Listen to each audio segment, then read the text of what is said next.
Assalamualaikum warahmatullahi wabarakatuh. Perkenalkan, nama saya Asifah Rosyabania dari kelas 10 IPS 4 dan absen 8.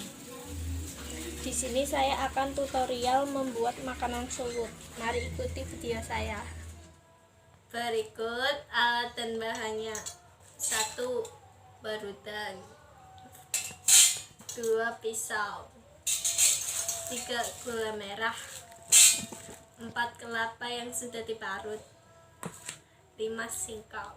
Berikut langkah-langkah pembuatannya.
Sekian video dari saya.